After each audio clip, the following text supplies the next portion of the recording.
Dis-moi, hier soir, je me suis regardé les 124 premiers épisodes de Plus belle la vie. Tu crois que je suis un geek?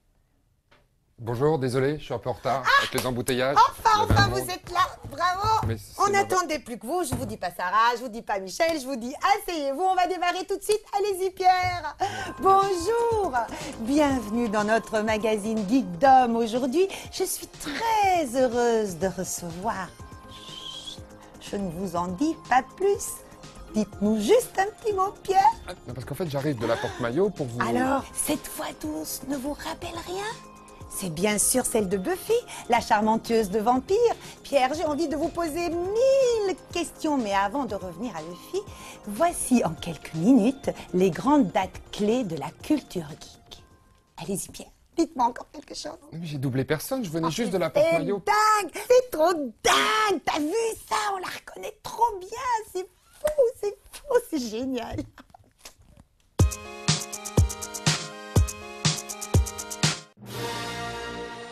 Il y a bien longtemps, dans une galaxie lointaine, très lointaine, naissait le geek. Retour vers le passé. Superman, c'est rien moins que la naissance du premier super-héros de l'histoire des super-héros. C'est avant Superman.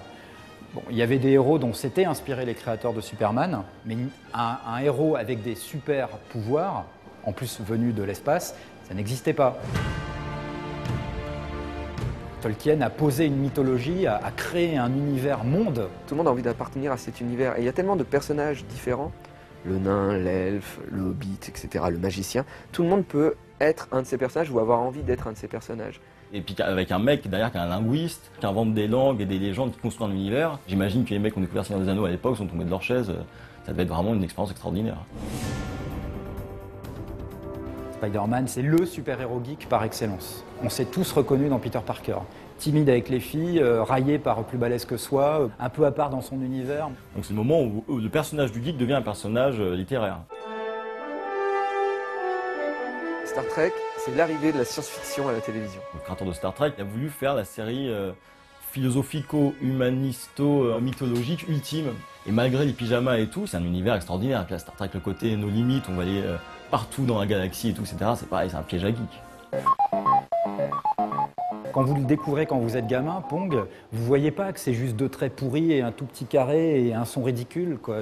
Vous avez l'impression de voir le summum de la technologie. C'était merveilleux, quoi, Pong. Alors là, Star Wars, quoi. C'est Star Wars, c'est le Big Bang. Yann Solo, qu'on voulait tous être quand on était gamin, la princesse Leia qui nous est super fantasmée. Les trucages, pour l'époque, les maquettes, c'était génial, quoi. Non mais les sabres laser, c'était un truc de fou, quoi. C'est très rare des films qui vous marquent autant 30 ans plus tard et vous donnent l'impression qu'ils n'ont pas vraiment vieilli. Il traverse tout l'univers aussi vite que la... C'était une drogue, Goldorak. Qui est-il? D'où vient-il? Quand je rentrais de l'école, c'était impensable de rater Goldorak. J'étais fan des jouets, j'adorais les jouets et c'était des vrais jouets qui se battaient entre eux, c'était Actarus. Mais j'avais peur, hein, je flippais, ça me faisait flipper. Moi, je rends grâce aux frères Bogdanov parce qu'avec Temps X, ils ont contribué quelque part à un début de légitimation de la culture geek sur une grande chaîne nationale. Je me rappelle, je regardais Temps X parce que dedans, il y avait Sankukai. Et un jour, les frères Bogdanov ont dit « Nous arrêtons la diffusion de Sankukai, aujourd'hui c'est le dernier épisode. » Et j'ai pleuré. C'est le début pour tout le monde d'un nouvel outil qui va bouleverser nos vies sur le temps, qui va prendre le pas, qui va raser le fantasme de Kubrick de 2001. Bientôt, c'est lui qui décidera. Oh, c'est pas Internet encore, hein, on en est loin. Hein. C'est des machines à écrire évoluées, hein, en monochrome, gris ou vert. Mario, c'est l'arrivée de la console de salon et du côté aller chez le copain qui a le jeu vidéo, passer l'après-midi à jouer aux jeux vidéo, avec ce Super Mario infernal que si tu perdais, il fallait tout le refaire. C'est le personnage de jeu vidéo que tout le monde connaît. Même les mamans, elles savent qui c'est Mario. Matrix, c'est un film de geeks, fait par des geeks pour des geeks. Le personnage de Neo, la matrice, l'univers à l'intérieur de la matrice. D'un coup, on dit ça à des mecs, on dit tout ce que vous croyez, votre boulot, votre costard-cravate, etc. C'est tout ça qui est faux. C'est nous qui avons raison, c'est nous qui sommes dans le vrai. Je suis sorti de The Dark Knight marqué par ce film, par sa noirceur, par son pessimisme. Et moi, j'ai eu l'impression en voyant The Dark Knight que tous les autres films de super-héros que j'avais vus avant avaient vraiment pris un coup de vieux.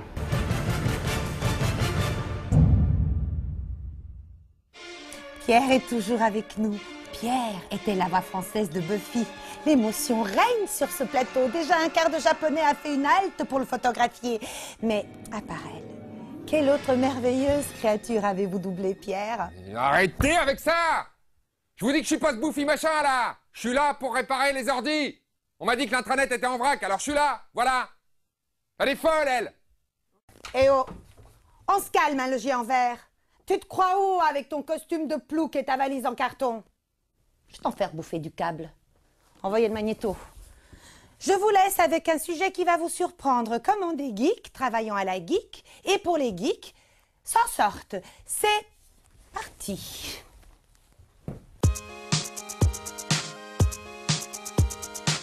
Quand on parle business, on ne pense pas forcément aux geeks et c'est une grave erreur. Rappelons que la plus grande fortune mondiale est Bill Gates avec 56 milliards de dollars. Ça donne juste envie de se mettre à l'informatique. Et eux, ils sont geeks et en plus, ils ont tout compris au business. Aujourd'hui, on se rend dans cette agence de communication 100% geek. Michael, ici on est chez toi, chez Shenso, Exactement. qui est une agence de d'advertisement. On fait une émission sur les geeks, ces gens qui sont ultra passionnés de manga, de comics, je vais pas t'apprendre à toi ce que c'est. Et toi, tu as compris qu'il y avait un business à faire. Exactement, avec des annonceurs, des clients. Avec des annonceurs qui sont de plus en plus demandeurs. Exactement. Et là, il y a les gens qui travaillent avec toi. Que je vais vous présenter. Hop, hop, hop, faites gaffe là, patron. Nous, on fait ce qu'on appelle de l'advertisement et c'est un mix d'advertising et d'entertainment.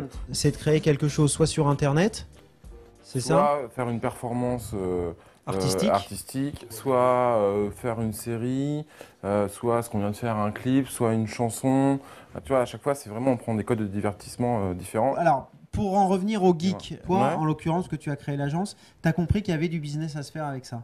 Ce que je me suis dit, c'est qu'il faut absolument prendre des mecs qui soient capables de comprendre ce discours-là, en fait, et qui naviguent dans ces ça, c'est discours. vous. Et c'est eux. Alors, tu veux que je te les présente? Alors, ouais, vas-y. Alors, vas-y. tu as Denis Fabre, qui est community manager chez nous. Et, Ça va, Denis?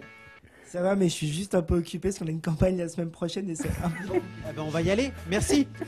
C'était sympa. Ouais, c'est sympa, Hein, voilà. Franchement, on a fait une très belle émission. Merci, excusez-nous. T'es bon hein, pour la com, hein, Denis?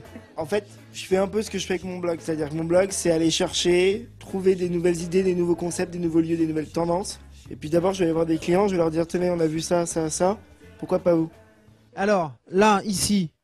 Mathieu. Mathieu, qui lui s'occupe de tous les concepts à Pas l'agence. du tout, Mathieu, il s'occupe pas des concepts. Mathieu est amoureux, il recherche une femelle panda. Moi, en fait, je suis concepteur de buzz. On reçoit des briefs des clients et ensuite on essaye de trouver une stratégie pour réussir à faire parler du produit qu'on essaye de vendre. Être geek, c'est être créatif, c'est être passionné par toutes les nouvelles technologies, le cinéma, la bande dessinée, les jeux vidéo. Et donc, de toute façon, on est amené à être créatif quand on est geek. Et puis, tu as Benjamin. On essaye créativement de réintégrer les innovations qui se passent sur Internet, les nouvelles technologies, les nouvelles tendances. Vous travaillez comment? Bah, j'aurais dit, c'est hyper collégial. Alors, j'ai quelques outils qui m'aident à leur faire comprendre ça. Voilà. Ouais, donc ça se passe plutôt bien. Toi, tu ne bosses que 3 jours sur 5. Hein? C'est ça. Oui, l'idée c'est de se cultiver, de regarder un petit peu ce qui se fait dans la rue, dans les musées, dans la vie de tous les jours. On pourrait croire que c'est de la glande, mais c'est vraiment c'est un boulot de se nourrir. C'est un boulot de se cultiver, ouais. Et idéalement, si on avait un bus, on a même eu des phases sur des caravanes. Tu veux vivre en caravane? Non, mais c'est vrai qu'on aurait une mobilité, on serait en mobilité en permanence et les gens viendraient à nous. Et c'est un conditionnement hyper important pour que l'agence soit de plus en plus créative et ouverte sur ce qui se passe. Ça non, et j'espère qu'on sera les premiers à le faire. Bah allez-y les gars. Carrément. Mettons le feu à ce bureau. Mettons le feu. J'ai une petite caravane en bas. Donc les geeks, eux, c'est une caravane avec un ordinateur. Ils ont envie d'être libres, moi aussi. Je prends la route, à très bientôt. Au revoir.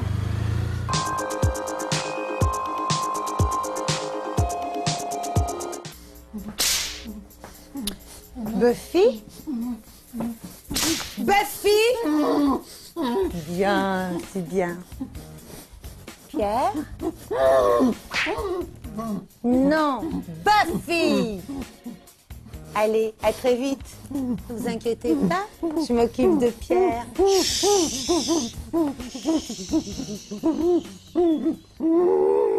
Je t'ai fait mal, tu vois.